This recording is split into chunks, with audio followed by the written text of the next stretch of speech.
Sir, Saddam Hussain को लाने की जरूरत क्यों पड़ गई?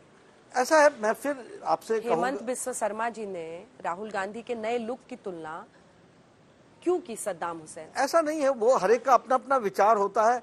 अब वो उनका कोई नया टाइप का लुक बना तो उस नए टाइप पर लुक पर देखने वाले ने जिस तरीके से देखा वो कमेंट किया, या फिर ये पोलराइजेशन के लिए किया? नहीं, पोलराइजेशन का सवाल नहीं है।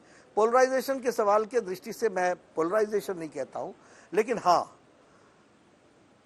जनता को जागरूक रखना, उनको स्पष्ट रूप में बार बार बताना, ये हमारी जिम्मेवारी बनती है।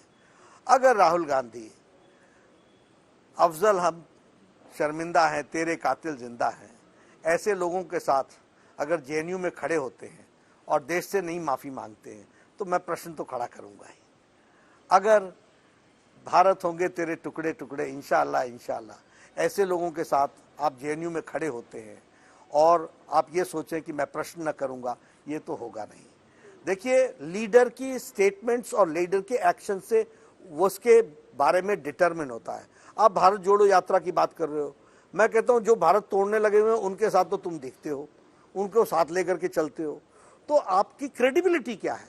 और मैं ये प्रश्न न करूं, और मैं प्रश्न करूं तो मैं पोलराइज कर रहा हूं, ये कैसे होगा? तो सद्दाम हुसैन का क्या लेना देना सर इस चुनाव में? क्या आप इत्तेफाक रखते हैं इस बयान एक से? व्यक्तिगत रूप में उनका एक बयान आया, उनको लगा, लेकिन ये कोई पोलराइजेशन करने का उद्देश्य नहीं है। Uniform civil code, uniform civil दंगाइयों की प्रॉपर्टी, हम जो आप लोगों ने मैनिफेस्टो में अपना डाला, ये सब चुनाव के टाइम क्यों सर? नहीं, चुनाव के टाइम नहीं। कितने राज्यों में बतौर बीजेपी अध्यक्ष आपको लगता है कि यूनिफॉर्म सिविल कोड आप लोग लाना? जहां जहां हम आएंगे, जहां जहां हम चुनाव लड़ेंगे, जहां जहां हम जीतेंगे, हम वहां पर यूनिफॉर्म सिविल कोड की तरफ अग्रसर होंगे। उसका बेसिक कारण आपको बताता हूं। We have to see to it that we have responsibility as a citizen and that should be shouldered together. इसमें दिक्कत की बात क्या है? पर उत्तराखंड में सरकार आ गई, अभी तक तो करें ना, कमेटी बनी है, वो करेगी और अच्छे ढंग से करेगी। यहाँ भी कमेटी बनी है, जो रिकमेंडेशन आएगा अक्षरशः हम इम्प्लीमेंट करेंगे। और यूपी लेकिन हाँ। इसको पोलराइजेशन मत कहिए, ये स्टेट नेशनल इंटरेस्ट में है। अब एंटी रेडिकल सेल है, हम पोलराइज कर रहे हैं नहीं, लेकिन समाज में शांति रहे, ये स्लीपर सेल्स एक्टिवेट ना हो। मैं तो हेल्थ मिनिस्टर रहा हूं, हमारे बॉडी में आपको मालूम है कैंसर्स के सेल भी होते हैं, हमारे बॉडी में ट्यूबरकुलोसिस के सेल्स भी होते हैं, लेकिन जो गुड सेल्स होते हैं वो उसको दबा के रखते हैं। तो एंटी रेडिकल सेल जो देश को कमजोर करने की साजिशें रचता है, उसके लिए एक हमको अलर्ट सिस्टम चाहिए कि नहीं चाहिए? वो अलर्ट सिस्टम हम रखेंगे। अब गुजरात की कहानी 27 साल पहले की कहानी और आज की कहानी में जमीन आसमान का अंतर है। Why it has happened? These ports where used for drug smuggling. These ports were used for arms smuggling.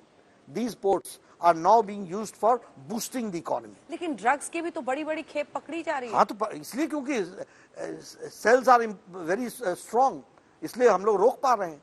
हमें मालूम है कि इस तरीके की एक्टिविटी करने वाले लोग हैं, उनको मुंह तोड़ जवाब देना ये एक सजग प्रोएक्टिव गवर्नमेंट का काम है। एक और हिट फिट फॉर्मूला आप लोगों को उत्तर प्रदेश से मिल गया है सर, ये बुलडोजर वाला, कि जो दंगाई हैं उनके हम अब प्रॉपर्टी सीज करेंगे। इसको ऑफिशियली आप कह रहे हैं? देखिए, मैं फिर कहूंगा कि जो लॉ एंड ऑर्डर अपने हाथ में लेगा, एक लंबे समय तक यह सब कुछ रहा, चलता है। आज ये चलता नहीं है, उसके लिए कहीं कानून का इस्तेमाल करना है, कानून को मजबूत बनाना है, कानून को ताकतवर बनाना है, सरकार को रिस्पॉन्सिव बनाना है, सरकार को रिस्पॉन्सिबल बनाना है। ये हमारी जिम्मेवारी है। इसमें कोई उसका एक रूप बुलडोजर में देखता है, कोई उसका रूप पुलिस एक्शन में देखता है, लेकिन हाँ, लॉ अबाइडिंग सिटीजन सबको रहना चाहिए, और जो लॉ अबाइडिंग सिटीजन नहीं है, law will take its own course. Gujarat का एक एडवर्टाइजमेंट है, कुछ दिन तो गुजारो गुजरात में। अध्यक्ष जी, आपने कितने दिन गुजार दिए गुजरात में? मैं चुनाव में तो काफी रहा हूं, लेकिन वो एडवर्टाइजमेंट तो टूरिज्म की दृष्टि से है। मैं यहाँ पर चुनाव की दृष्टि से लोगों के बीच में काफी आया हूं, और काफी रोड शोज भी किए हैं और काफी जनसभाएं भी की हैं। तो ये स्टार कैंपेनर्स जो बीजेपी की पूरी फोर्स आप लोग अनलीश करते हैं, कार्पेट बॉम्बिंग करते हैं, उसमें आप लोग कुछ हैं जो संतुलित बोलेंगे। एक हेमंत बिस्वा शर्मा, योगी जी को लाएंगे जो धीरे धीरे बीजेपी की स्ट्रैटेजी के तहत वोट्स के ध्रुवीकरण को टारगेट करेंगे। यही पॉलिसी है ना? नहीं, ऐसा नहीं है। सबसे पहली बात तो ये कि हम लोग स्टार कैंपेनर नहीं है, हम पार्टी के वर्कर हैं। पार्टी के अध्यक्ष के रूप में मेरी जिम्मेदारी है कि मैं पार्टी को आगे बढ़ाऊं और सबको साथ लेकर के चलूं। जहां तक आपने कहा हर एक का अपना अपना वक्तव्य देने का तरीका होता है, तो वो एक पार्टी में बड़े तरीके के we have battery of leaders, हर एक लीडर का एक अपना टेम्परामेंट भी होता है, उस टेम्परामेंट के दृष्टि से काम करता है। लेकिन फ्रेमवर्क के अंदर हम काम करते हैं और फ्रेमवर्क के अंदर हम सबको संभाल के चलते हैं और हमारी कोशिश रहती है कि सबका साथ, सबका विकास, सबका विश्वास, सबका प्रयास, इस अल्टीमेट गोल को आदरणीय प्रधानमंत्री मोदी जी के नेतृत्व में हम साकार करें और वह पार्लियामेंट से लेकर ग्राम स्तर तक सबको साथ लेकर के चल के विकास के कार्य को आगे बढ़ाए। आखिरी सवाल, कलम भी है आपके पास, अगर आप लिख कर देना चाहें कि कितनी सीटें आपकी आ रही हैं। बीजेपी बार बार कह रही है हम ऐतिहासिक जीत इस बार हासिल कर रहे हैं, सीटें कितनी आ रही हैं? मैं अंजना जी अभी आपसे इसलिए कहूंगा क्योंकि 1 तारीख को वोटिंग होनी बाकी है। वोटिंग में परसेंटेज तय होती है, परसेंटेज से सीट्स तय होती है।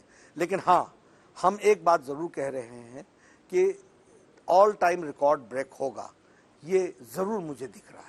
जेपी नड्डा जी, आपने तमाम सवालों के जवाब दिए। जीत का दावा आप कर रहे हैं लेकिन सीटों पर अभी टिप्पणी नहीं करना चाह रहे हैं, लेकिन इसी के साथ एक तरफा इस चुनाव को बता रहे हैं। बहुत बहुत धन्यवाद आपका आज तक पर हमारे साथ बातचीत करने के लिए। देश दुनिया की बाकी खबरों के लिए आप देखते रहिए आज तक। आज तक HD, सबसे तेज, सबसे ज्यादा।